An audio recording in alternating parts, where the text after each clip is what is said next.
one of the things that happened during that year, which was kind of part of my own personal leadership journey, is that one day I wandered into this little cafe. It's called Caféothèque. How many cafes and bistros would you guess are in Paris? 1 million? Maybe a little less than that. There are actually, I did research on this after I had this experience. There's 35,000 bistros and cafes in Paris. 35,000. Small little, small city, relatively small city. 35,000 of these things. Wandered into this one, opened my laptop to start writing my book, and took a sip of this coffee, which completely blew me away. It was the richest, the boldest, the creamiest coffee I had ever had. And it just stopped me in my tracks. And I kind of sat there for a second. Then I look up on the wall, and there's this New York Times travel article that basically said, if you're going to Paris from the US, be sure to visit the Arc de Triomphe, the Eiffel Tower, and Caféothèque, this little cafe. Then I look next to it, and there's this kind of food critic article about all the best food in Paris. He lives in Paris. And he's basically saying Caféothèque is the #1 coffee in all of Paris. So I'm sitting inside of this, the best coffee out of 35,000 bistros and cafes, kind of by accident, kind of like a breakthrough innovation. And I'm writing about breakthrough innovations and innovation culture and how do you do kind of the big breakthroughs. And I needed to learn more. So what I did is I walked up to the owner. Her name's Gloria. She's in the slide right here.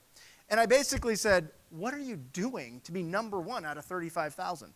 So she told me her story. So her story became the introduction of my book, essentially, because it really represents an amazing kind of illustration of what's possible. This is not Starbucks. This is basically a woman who moved to Paris.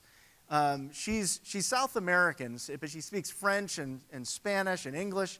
So she moves to Paris and realizes that she wants to bring something to Paris that Paris hasn't experienced, which is what she thinks is her purpose is to share the nobility of coffee. Okay, well, what does that mean, nobility of coffee? Well, here's what she does.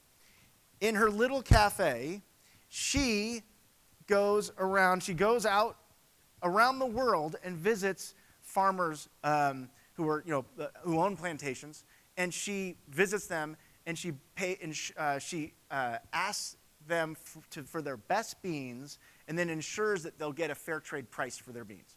So that's one thing she does. And then she comes back, and she roasts those beans and only serves coffee from an individual plantation, like you might have wine.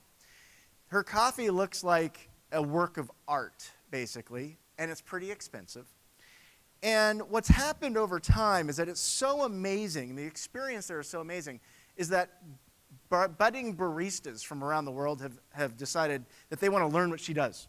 So they've called her up and said, teach us what you do. So instead of kind of hoarding her beans, what she does is she decided, okay, I'm going to open up Caféothèque University.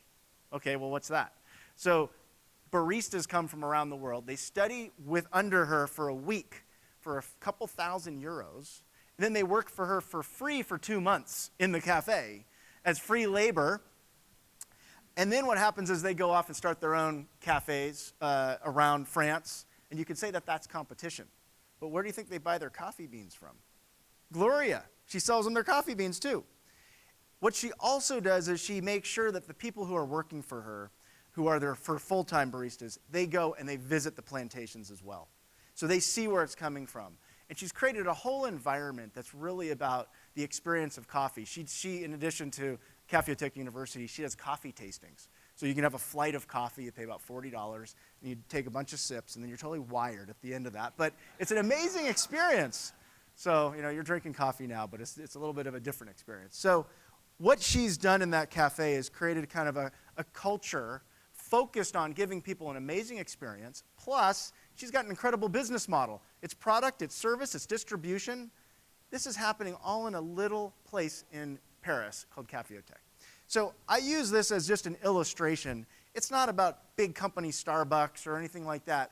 Anyone in any organization, no matter how big, you're big, but in your department, in your team, can do similar things. And I'm going to show you how that works.